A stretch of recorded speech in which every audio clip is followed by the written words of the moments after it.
7 ay murun kelgemin женскийden. Endometrioz деген orun. Allah'a şükür bugün uçulgun ayıma gittim. Признак endometriozda çıktı. Daha şükür. Hoşçakalın.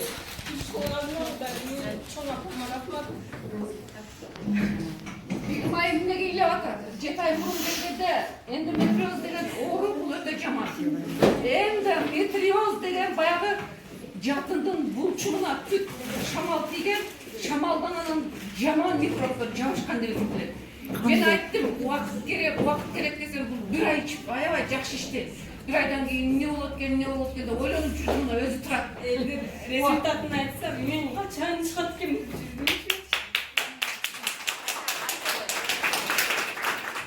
Эми карагыла, 7 айда мен канча ичкенин билбейм, муну бурма досум алып келген, шуну көрүп берчи токтогон дегенде мен көрүп алып айткам. Эми убакыт керек, айткам, акырындык менен жакшы болот. Sen кичине сабыр канаат кылып, бирок тынбай ичкин дегенмин. Desem bu arkıl oldu. Göğsüme gelen pastana arkıl oldu. Ben aytıp çarçalam gettim. Giyin özüm de ayabayımda kıcalak boldum. Şu kızın endometriozu qanday жақсы болуп кетет экен депчи. Себеби практикамда бар мына 13 жылдык практикамда endometrioz негерде баягы хронический формасы болбосо тез эле жакшы болот. Мунусу өтө өтүшүп кеткен экен, хронический формага айланып калган экен.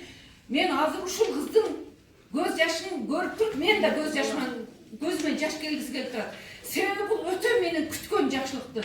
Эже качан жакшы болот, жакшы боломбу деп баягы акыркы кийинки күндөрү ишенбей калган. Ич өзгөрүүнү сезбей атам дегенсиң, а? Мына аман азыр мына көрдүңөр, убакыт биздин дарыларга. Мына эхо признаки, эхо деген бул кичине эле ошо бир баягы күндүн жарыгы тийгендей эле болуп турат деген да. Дары ичип койсо, Кудай кааласа 100% жакшы болуп кетет. Мен Супер результат.